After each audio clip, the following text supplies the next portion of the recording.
2 of my whole tutorial on how to create characters in Fallout 4, which can also be applied to other Fallout games as well, but this is specifically all about Fallout 4, so hopefully this goes pretty well. My first clip, I broadcasted it live, and it took, for whatever reason, several days for it to upload to YouTube, which was very, very annoying.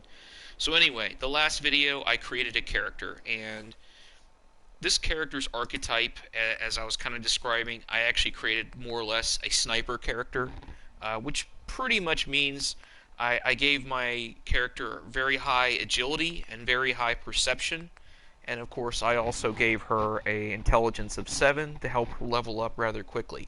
Now, in today's video, what I'm going to show you is why these stat levels are actually important to the gameplay, other than what you would anticipate for any kind of first-person shooter. As I mentioned in the last video, Fallout games are meant to be role-playing games. The whole transition that Fallout 3 started, where it became more like a first-person shooter, really changed everything when it came to Fallout. So actually, a lot of Fallout fans hated Fallout 3 because it was so different from Fallout 1 and Fallout 2 and Fallout Tactics.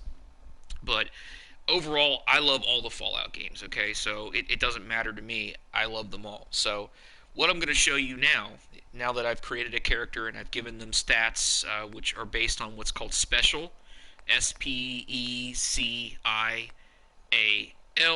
which spells out special, haha, really clever, whoever came up with that. So what I'm going to show you all now are the perks for when you create a character. So, as I said, when you create a character, you want to have an archetype in mind. So, when you do an archetype, as I said, like for my character that I've created here, it's a sniper. So, this character is basically created for the purpose of killing enemies from a distance. Obviously, not up close and personal. If I wanted to create like a barbarian or some sort of a melee character, I would have put a lot of stat points into strength and endurance.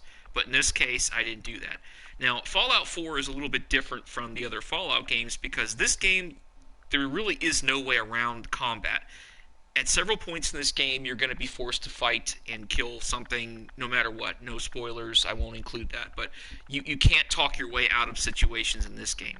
There are many instances in Fallout 1, 2, and 3 where you could talk your way through the game and rely on companions or other people to do the fighting for you if you wanted to.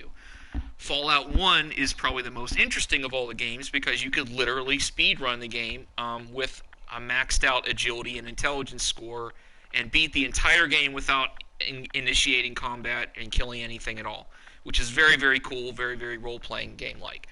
This game, no, I think because of the evolution from Fallout 3 to Fallout 4, they really wanted to target people that like first-person shooters, so the whole talk your way out of things or charm your way out of things was not really high on their priority list. Another gripe I have about Fallout 4 is also that it really rewards you for being a good guy character. So unlike Fallout 1 and Fallout 2 and even Fallout 3 where you could play a bad guy and basically do all sorts of nefarious stuff, this game really doesn't reward you for doing that. It wants you to be a good guy and follow a certain path. You can be a bad guy in this game, but it doesn't reward you for it. It doesn't, it really pushes you to be a good person in terms of your choices that you make in this game as a role-playing game. So that's a little strange. So unfortunately, because of that, that's usually why I would never max out or add stats to charisma unless I wanted to build settlements in this game. So what I've done here, as you can see at the top, every time you give your character pretty much, like, I added 2 points to strength on this person. So if this person was a melee fighter, basically it opens up 2 perks for me, level 1 and level 2, because I have 2 stars on strength. So level 1, basically, if I added perk points here, the perk is called Iron Fist. So much like the infamous Marvel character, the Iron Fist, basically you're going to be a pugilist. You're going to be someone that walks around and you're going to be punching bad guys and monsters and other things in the face, and hopefully you will kill them. And at higher levels, once you max out your perks, which you actually have to add 5 specific perk points to it, you actually become very, very dangerous in this game. You can actually paralyze your opponent, and every punch you throw will do double damage. So it can be very devastating, but only once you get up to about level 4 on here. And by the way, these are level capped, so you can't just max out Iron Fist at level 5 in this game. You can't do it. So you actually have to level up to level 30 or level 50 to actually get the maximum benefits from these perks. So that's level 1, and then of course level 2 here would be Big Leagues, which is kind of funny, haha. You're basically another kind of melee character, except you rely on swords, baseball bats, clubs, that sort of stuff for you to do damage to enemies. And just like the others, it's just your choice of combat, okay? I've created a sniper, so I'm not going to be bothering with any of this stuff that's up close and personal. I don't care.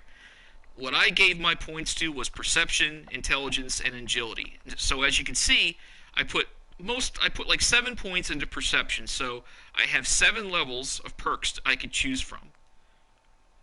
Okay? Now, levels 8, 9, and 10 are locked because I actually have to increase my stat score to actually have access to these perks. And for right now, who cares? We don't need them.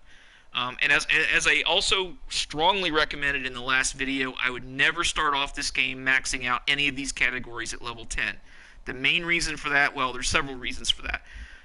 The main reason for that is there are bobbleheads in this game that if you collect them, they permanently increase your stat line. Like there's a bobblehead for perception, and once you get that, your perception stat automatically goes up by 1 permanently, which is pretty cool. So if you actually gave yourself a 10 starting off, the point of having that bobblehead is kind of there's no point to getting it, okay? Because you've already maxed yourself out, so it doesn't matter. That's the main reason why, and also because you have certain buffs in this game, meaning that you can take drugs and drink alcohol and put on certain garments of clothing and certain perk things. Like it'll actually increase your stats based on items that you equip, wear, or consume. So with those buffs in mind, you also do not need to max out these categories, okay? So it would just be a waste of time. So for me, I put 7 points into this, so the maximum level I get to is 7 here on the perk scale. Now, once I obtain my bobblehead for perception, I have access to the level 8 perk Sniper. Now, as I've told you before, my character archetype is a sniper, so I'm going to need this perk at some point. But because I know where the bobblehead is and I know how to get it, I can easily get to this perk. I can actually get this perk rather easily once I obtain that bobblehead, and I can have 1 rank in sniper. Okay. Now with a sniper, your best bet is to take up. You want to max out basically your rifleman perk, which is level 2 here. Basically with rifleman, any kind of two-handed, long rifle or some sort of weapon that's non-automatic, that would be your bread and butter for all of your combat scenarios. So with riflemen, as the name suggests, any kind of rifle, sniper rifle, any kind of long weapon like a shotgun, this would be your go-to weapon. And as a sniper, this is what I would recommend you use, obviously. Every time you add a perk point to this, it increases the amount of damage you do with that weapon. And as I said before, these are all level capped, so I actually have to reach a high enough level to put 2 perks in, then another level, then I have to meet the maximum cap, and of course, once you get to the maximum perked out rifleman perk, basically every time you shoot somebody, it's double damage, and it actually ignores 30% of their armor, and a very high chance of crippling a limb. So very, very good thing to have if you're going to be doing the sniper. The other thing you can do with a sniper is you can use gunslinger, which basically, as the name suggests, you're using one-handed weapons, just like a gunslinger in some Old West movie. There are a lot of one-handed weapons in this game, so this would be the other choice. However, as those of us who are gun enthusiasts know, one-handed handguns do not have the same accuracy as rifles. So while you can be a very good sniper in this game using just pistols, it's probably not your best option, okay? Another thing I want you all to keep in mind is, in this game, you really need to choose only one perk or path for your combat abilities. Meaning that if I'm going to be a sniper and I choose to be a rifleman and add perk points to this trait here, I do not want to put perk points into gunslinger or commando traits or the melee traits of big leagues or iron fist. You don't need to do that because I've already created my archetype as a sniper. I don't need to have multiple types of using weapons because you can use any weapon in the game. It's just you won't be as effective at using it as you would be with your bread and butter weapons such as a rifle or a handgun. Now, as I mentioned, commando is the level 2 perk for agility. There are a lot of automatic weapons in this game, and they are really, really cool to shoot and all that fun stuff. But as a sniper, this is not really your best bet. The commando is pretty much the kind of dude that likes to go running straight into combat and spraying everything they can shoot, they could possibly shoot at. In this game, that can actually be very dangerous and detrimental because you might kill a non-player character, or you might kill something that you don't really intend to. So that might not be the smartest thing to do. So I don't recommend that. I would recommend as a sniper archetype, choose gunslinger or rifleman and stick to those. But pick one and stick to it. Don't add points to both categories. You don't really need to do that, okay? Other thing to keep in mind, if you use the handgun or the gunslinger perk or the rifleman perk, that'll be your most powerful weapon you use in the game. So if I max out a sniper rifle and I have my rifleman perk maxed out, that's going to be the weapon I have in the game that's going to do the most damage to anything, okay? So that's what I want to stick with.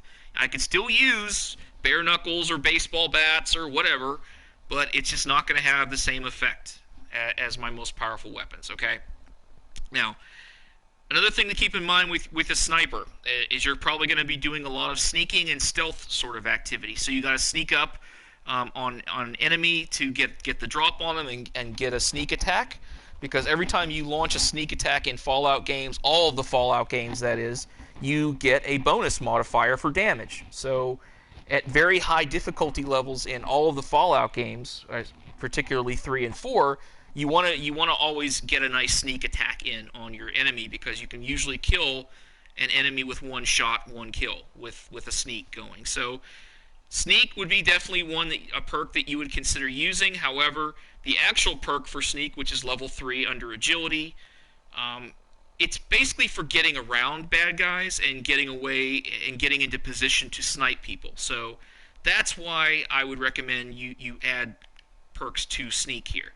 The most important perk, though, for anybody who wants to be a sniper is ninja, which is level 7. You want to have the ninja perk. You want to max this out as soon as you possibly can. And of course, as you can read here, trained as the Shadow Warrior of Legend, your range attacks do 2.5 normal damage. Yes, that's awesome. You want to make sure your sneak attacks do at least 2.5 your normal damage. And then once you max this out, it'll actually do 3.5% normal damage.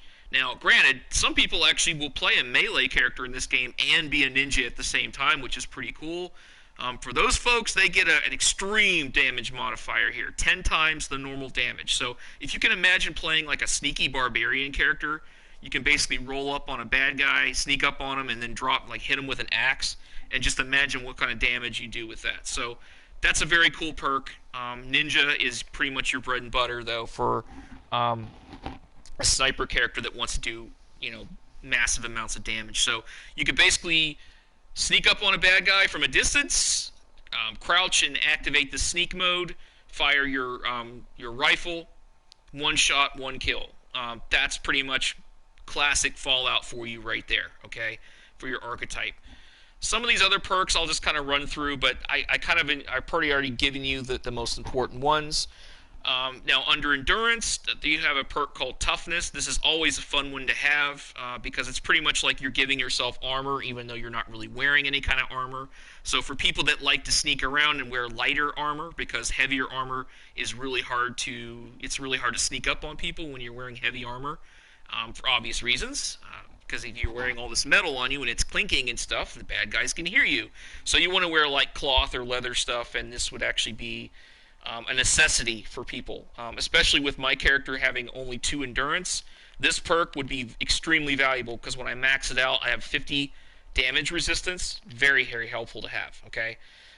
Lead belly, it's kind of, I don't really care about that perk. It's really, really stupid. I don't really spend a lot of time eating or drinking radioactive material or drinking radioactive water. I just think that's, I don't know, it's kind of like a calculated risk thing to do. I don't do it. So it's up to you. Now, when I gain my bobblehead for endurance, I get access to this perk called Life Giver, which gives you 20 plus maximum health. This is awesome as well. I can't recommend this one enough as well. You max this up, you actually will gain 60 health, and you also will slowly regenerate lost health over time. So, very good perk, but for most of your sniper characters, you only need a 2 starting off in endurance, and with that bobblehead, you get access to Life Giver perk, which will be pretty cool and necessary. Now, these other perks that aren't lit up, I'm not really going to access them unless, you know, I might talk about that in a different video. Now, as I said, my perception, your perks here are Pickpocket, which I almost never use in this game. Rifleman, as I said, as a sniper, this is your absolute most important perk of all the perks that you have here.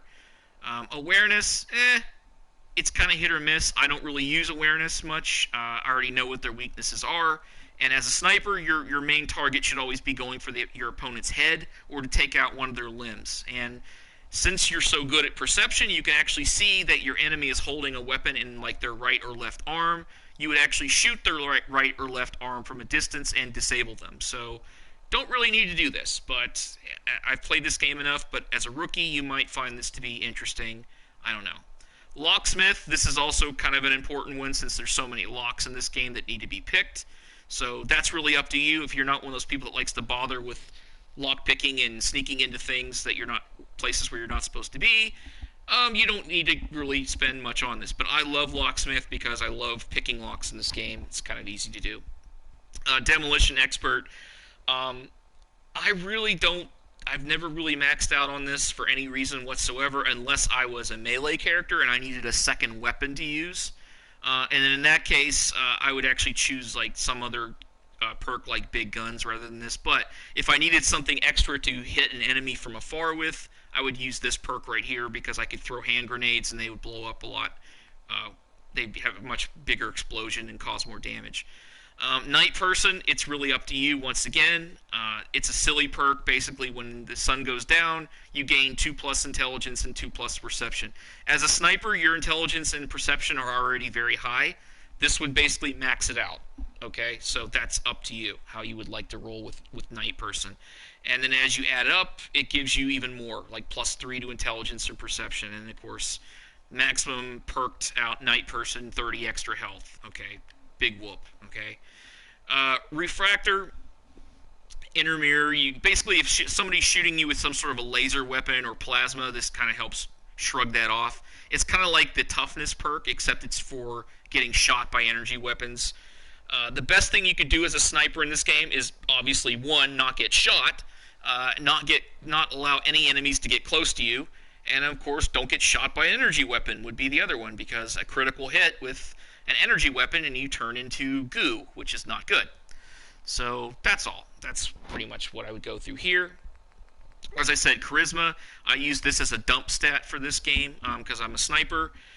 The only perk I have access to is something called Cap Collector, which basically means that every time I buy and sell my buy and sell prices at vendors are actually better. So if I'm a person that likes to loot corpses, which is what I do as a sniper, I sell all the stuff back to a vendor. I get a lot of money for it.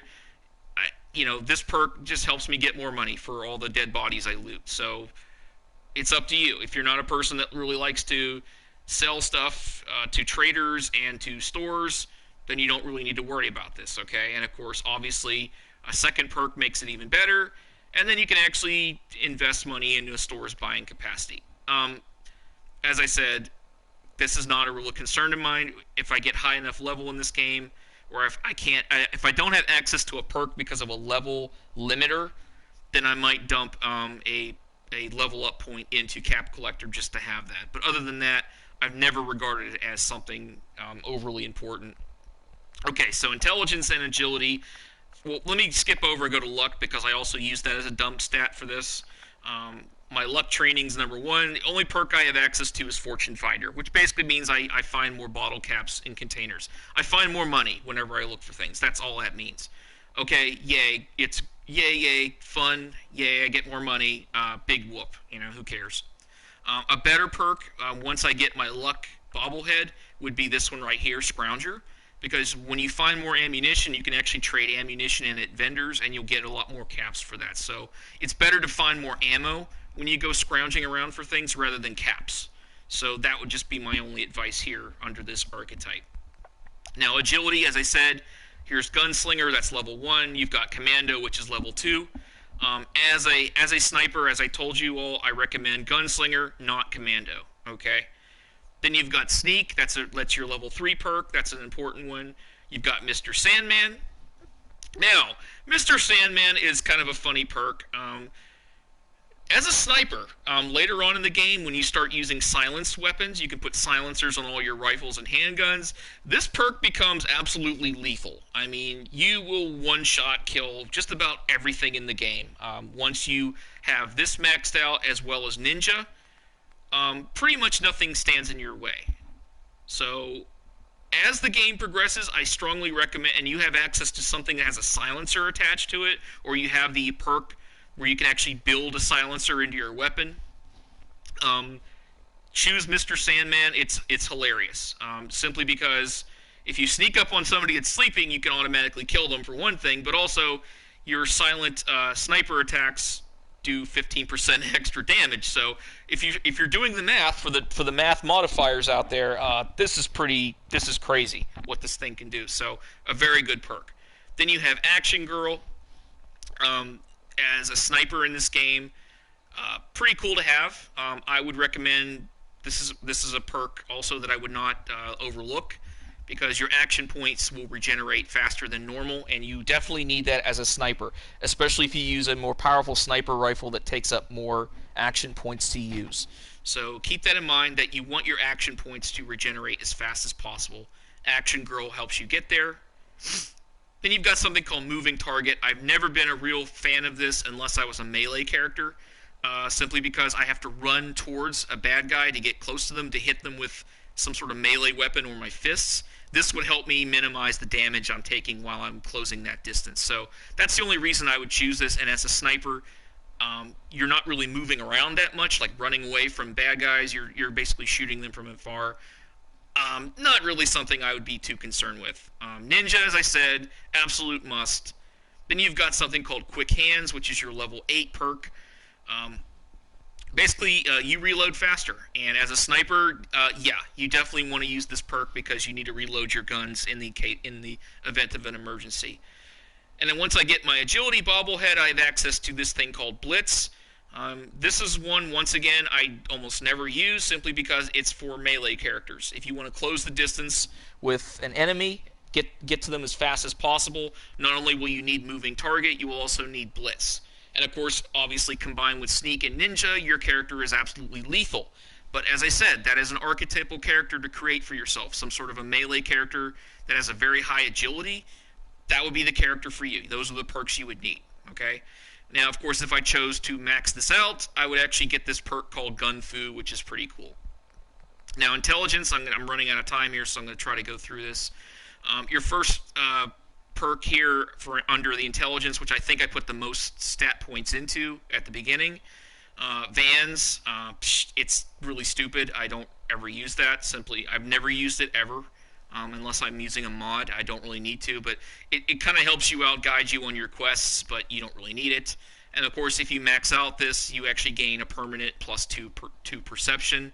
As a sniper, you already have buffs and stuff, which is pretty high, so you don't need it. Medic, very important perk to have. Basically, it increases your healing capacity when you're using stim packs. Also, it helps you remove radiation damage. So, Medic, very important perk. Gun Net, definitely a necessity perk for all snipers or anybody using weapons like guns in this game, including the heavy guns like the nuclear weapons and stuff. You need Gun Nut to be maxed out. So this is a very important perk because you can upgrade your weapons really, really quickly. Hacker, up to you. Completely, entirely up to you, simply because there's a lot of computers that need to be hacked. If you're one of those people that likes the hacking mini game, I don't personally. I think it's obnoxious and annoying, but I happen to be okay at doing it without needing this. Uh, I mean, this just it allows you to hack into advanced terminals and all that fun stuff. As I said, it's up to you if you want to do this. It's not a necessity though. Scrapper, again, not a necessity. It just helps you basically when you break down weapons and stuff, you get more components. It's up to you whether you really want to do that. It kind of makes some things a little bit easier, but overall, as a sniper, it's not necessary. Science, it's really kind of like a, I don't know. I hate saying it's always up to you when I'm trying to give you a tutorial, but these aren't like necessity things where you can't live without it. Perks. These are just things that make things like accessible things. Like if you're going to create like a laser sniper rifle, you would need science to be kind of maxed out for that. But other than that, if you're not going to use laser rifles, plasma weapons, that sort of stuff as a sniper, you don't really need your science to be maxed out for any reason. And then, of course, you have chemists. These are for the people that like to use the drugs in the game that make your statistics go up, like buffing yourself. If you're not someone that likes to do that or likes the humorous interactions when you're drunk, there's absolute or high or whatever. There's no reason for you to choose this perk. It's not important. Then when you gain your bobblehead perk, you get access to robotics expert, which honestly I've never really found a use for this perk until that download content about the robot quest came out. I didn't really have any use for this whatsoever, but I know I keep saying it's up to you. It's up to you. It is up to you. It's not something you can live with or without.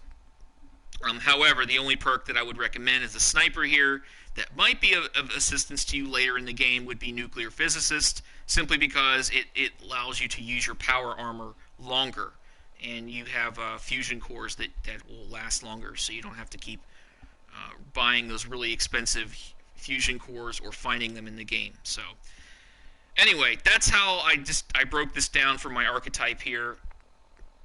The only thing else I think I forgot to mention is when I gain my charisma bobblehead, I get access to this perk called Black Widow, which basically means that any kind of male characters I encounter in the game, I have an advantage over them in terms of combat. I inflict 5% more damage, and I can persuade them easier in persuasion checks and dialogue. There are more male characters in this game than female characters, so as a female character in this game, if I choose this, I'm giving myself an advantage, okay? As a male character, if I choose the other perk, what is it, Lady Killer, I think it's called, same thing happens, except, obviously women are the target that you can persuade easier in dialogue, and women suffer more damage. As I said, there's more male characters in this game, so it actually behooves you to play as a female character, but that's... as I said, it's one of those things. You want to play a male or female character, it's entirely up to you. Doesn't matter. So, anyway, just to keep it in at 30 minutes, this was my part 2 for how to choose perks. And, of course, this archetypal character is a sniper. So I kind of broke it down to you why I chose these starting stat lines and what perks are the better ones to choose. Okay? Now, I might do another video soon about what you would need to do if you were choosing, like, say, a melee character or something else. And that's all I had. So, enjoy yourselves. Play this game if you haven't already. It's a lot of fun.